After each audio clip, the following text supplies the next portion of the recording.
faire écouter cette sonorité d'un peu plus près.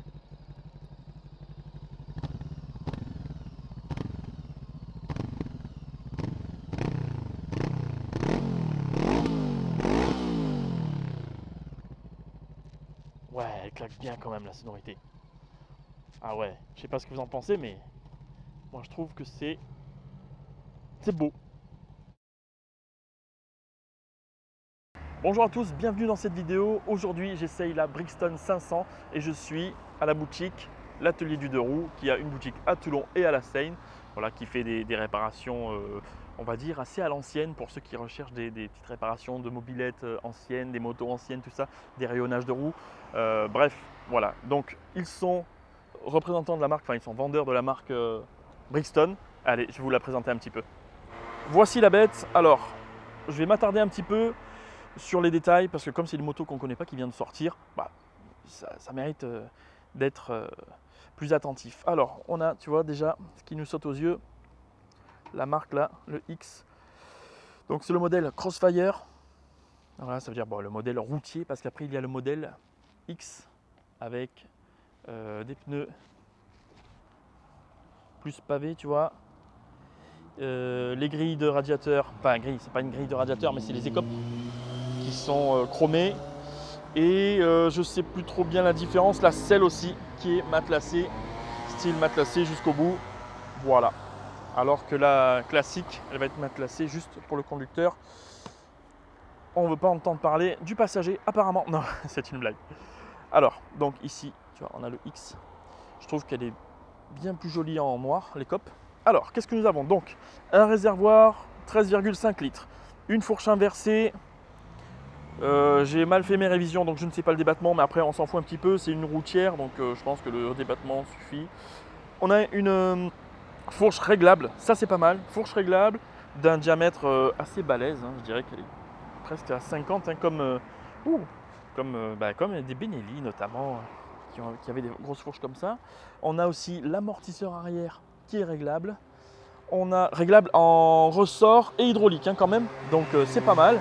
C'est même bien en rapport qualité-prix. On a des jantes à rayons, tu vois, jantes à rayons. Donc comme je disais, ils font le rayonnage de roues, donc pour les crosses, les mobylettes, les motos, même pour une Tiger, ils ont fait récemment. Voilà, donc ça c'est bien, au moins on a des jantes à rayons. Donc si jamais il y a un problème quelconque, ils savent faire, ils rayonnent, ils changent tout, ils font même tout sur mesure. Bref, voilà, c'était la petite parenthèse. Le disque en 320 mm quand même, hein, est pincé par un étrier avec 4 pistons, pincé par un 4 pistons visuellement, et fixation radiale. Voilà pour ce qui est de la moto. Le bicylindre en parallèle qui fait 47,6 chevaux. Bon, après les virgules, on s'en fout un petit peu. Et voilà, c'est pour du A2. La finition globale, c'est, je trouve, très propre. Tu vois là les leviers, tu règles comme ça. Moi j'aime bien les réglages proches pour avoir accès le plus rapidement possible au levier. Brixton marqué sur le grip, la poignée si tu veux, le bocal en plexi, enfin transparent, en tout cas tu vois le niveau plutôt facilement, on va pas dire le contraire. L'aspect, comme je disais, général, c'est tout en graphite, je sais pas si tu vois, voilà, c'est pas du poli, c'est pas du poncé, c'est tout en graphite, c'est assez noble visuellement, même au toucher, voilà, c'est assez noble, c'est cool. Les commodos sont propres, il n'y a pas de câble mal foutu ou quoi. Non, je trouve qu'en finition, elle est pas mal du tout. Allez, j'ai allumé le compteur. Donc les informations, apparemment, on a le rapport engagé qui est ici. Régime moteur, température, fuel, donc niveau d'essence, vitesse instantanée. Alors c'est pas un compteur réglable, ce qui est un petit peu dommage parce que j'ai l'impression qu'il est un peu trop à plat.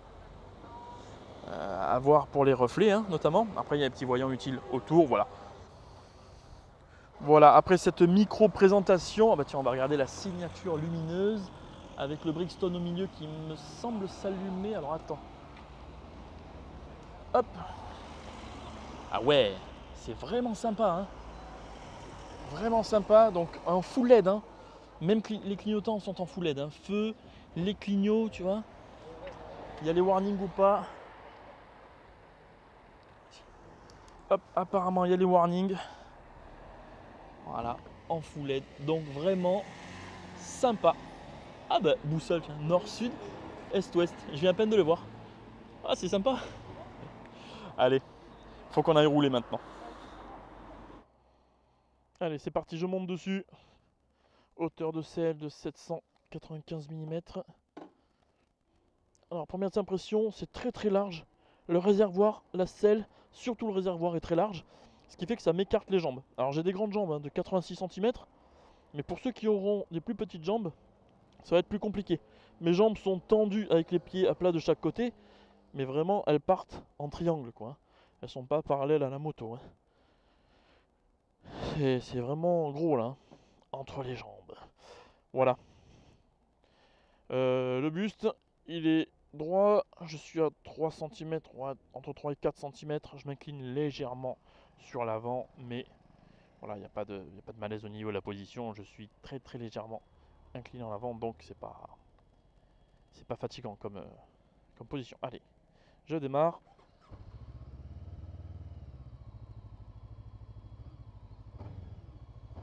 Oh, le bruit est vraiment très sympa. Tout à l'heure, je vous ferai des petites accélérations parce que j'ai complètement oublié de faire chauffer le moteur. Et là, j'ai pas envie de lui mettre du régime alors que le moteur est froid. Allez, c'est parti. Non, c'est pas parti. Allez, premier tour de roue. Première impression en tout cas, le premier feeling avec la moto, démarrer hein, au roulage. J'ai une bonne vibration là, hein, je sens bien. Alors pas une vibration moteur, une vibration, je veux dire un bon feeling quoi avec la moto. J'aime beaucoup l'aspect général, la prise en main. Elle me semble facile.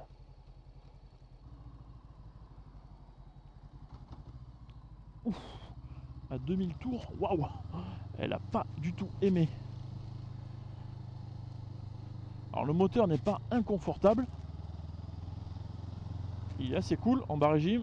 Par contre, si jamais tu te trompes sur le régime, ouais, les secousses sont vraiment très souples. Très très souples, hein, les secousses. Voilà, mais si jamais tu es sous le régime minimal que lui accepte, il va te mettre des coups de piston. Mon petit pote, tu pourras pas dire je suis pas au courant qu'il est en sous-régime. Ah non, ouais. Donc vraiment, la moto déteste les sous-régimes. Il y a certaines motos comme les Benelli notamment, je prends cet exemple parce que je me rappelle de leur moteur bicylindre, enfin, je me rappelle de la tolérance du moteur, c'est que même quand tu es très très bas, tu vas pas avoir des gros coups de piston, vraiment très peu même. Alors que celle-là, elle va te permettre de descendre, ça va aller, voilà, et comme là, en dessous des 2000, elle va te dire stop, coco. Ah ouais, il secoue vraiment comme un cocotier, hein. À l'ancienne, quoi, à l'ancienne le bicylindre. Si tu te trompes, lui, il te rate pas. Alors, est-ce qu'elle est légère? Ouf, ah ouais, elle est hyper légère. Ah ouais, mais c'est très vif hein, comme partie cycle. Je vois qu'il y a un angle de chasse assez fermé, puisque vraiment, elle est très vivace, quoi. Très facile à bouger. J'ai l'impression qu'elle fait 130 kg en fait, au ressenti. Mais il y a un paradoxe sur cette moto. Elle est légère, donc pour les petits gabarits, c'est très bien. Les leviers de frein, il se règle au minimum jusqu'à très proche de la poignée. Donc ça c'est bien.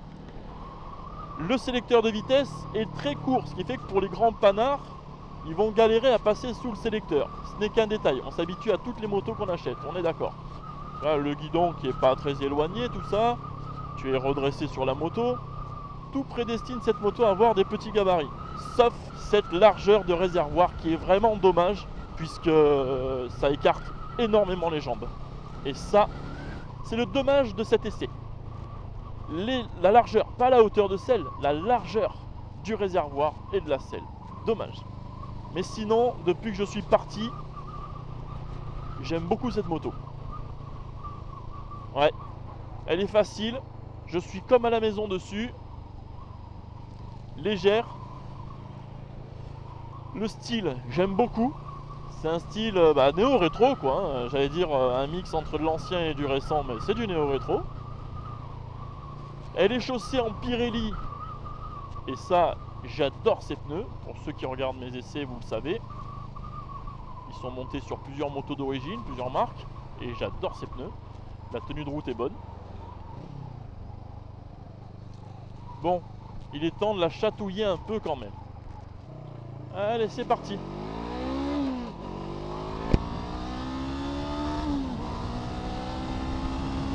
Alors c'est un moteur qui réagit à 4000 tours.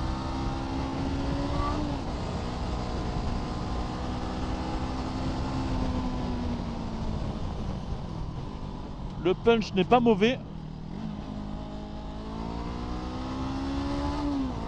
La sonorité est vraiment agréable et un peu agressive quand même. L'avant flotte un petit peu parce que comme je disais, elle est très vivace, ce qui fait qu'elle tient bien la route en réalité. Mais la partie cycle est très vive. Je vais dire très joueuse, mais surtout très vive. Donc elle a une petite tendance à se chercher un petit peu. Pour l'attaque, le guidon est un petit peu trop haut. Mais ça déboîte facile. Ah, j'aime bien la faire rager. Hein.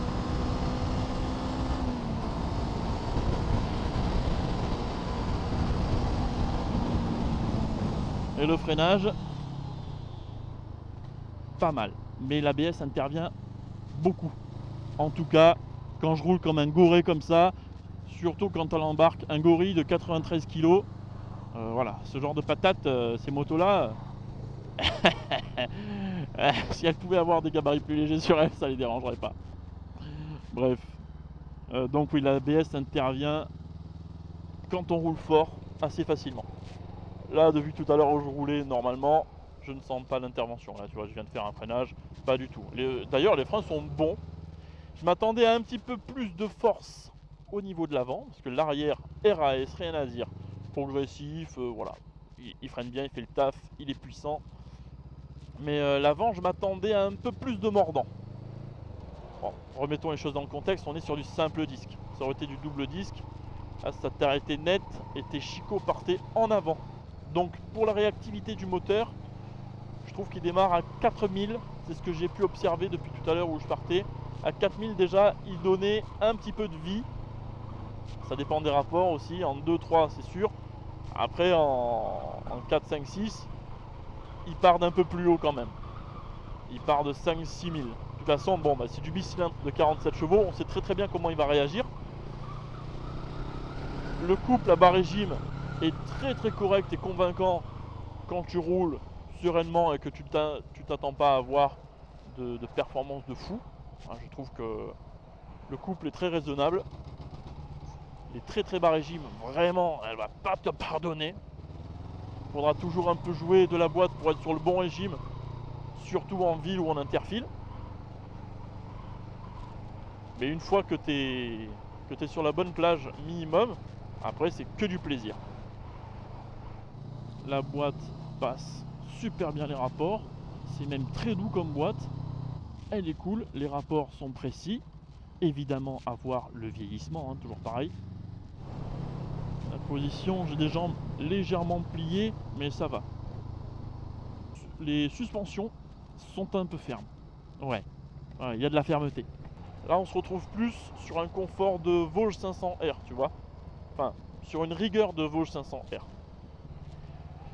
C'est une moto qui se destine principalement au A2. Alors avant, quand on disait moto bridée égale jeune permis, à l'heure actuelle, non. Tu peux être un jeune permis de 50 ans. Donc, c'est une moto qui se destine principalement au A2, oui, mais au A2 assez jeunes, qui veulent un style hipster, j'ai envie de dire, si ça marche l'idée. Voilà, pour ceux qui ne veulent pas de CB500, de MT-07, tout ça. Ouais, boîte précise, hein. Elle n'est pas floue du tout. Il n'y a pas besoin de forcer pour imprimer les rapports. Les commandes tombent naturellement sous le doigt.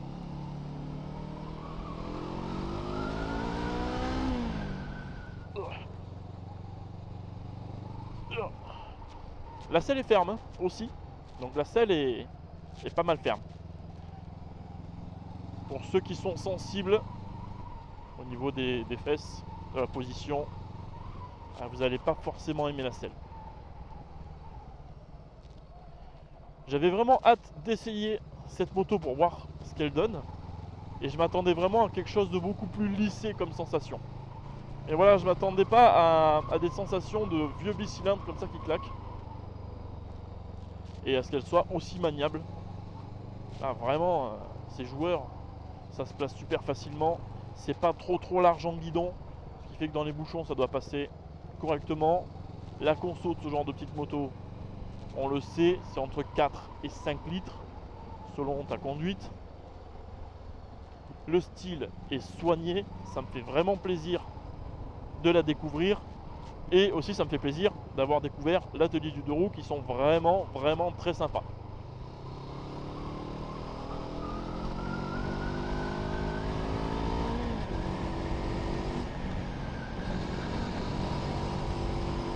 Là ça montait vraiment bien. Et avec un phoque de 93 kg, je trouve qu'elle se défend très bien.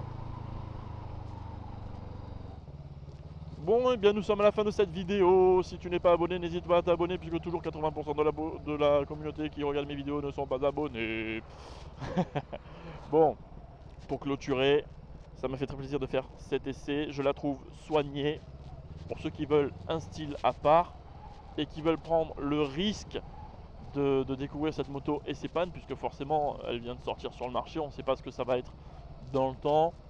Bon, sur des motos de ce gabarit là, ces motos de ce pédigré, ça va, on ne prend pas trop de risques. Après avoir le SAV et compagnie évidemment, mais à mon avis, vu la discussion que j'ai eue avec l'atelier du 2 roues, je ne doute pas d'avoir un bon suivi de la moto, vraiment. J'ai envie de dire, sans me faire réprimander bien sûr, hein, que c'est un mélange entre la CB 500 et la Vosges 500R. Donc raider de partie cycle de la Vosges et comportement moteur à bas régime de la CB 500. Et bien voilà, c'est la fin de la vidéo. Je vous dis à la prochaine pour une autre vidéo. N'hésitez pas à me dire en commentaire ce que vous avez pensé de ce 2 roues. Et je vous dis vraiment à la prochaine.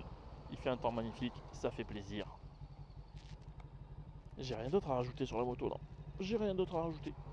Non. Allez, ciao tout le monde.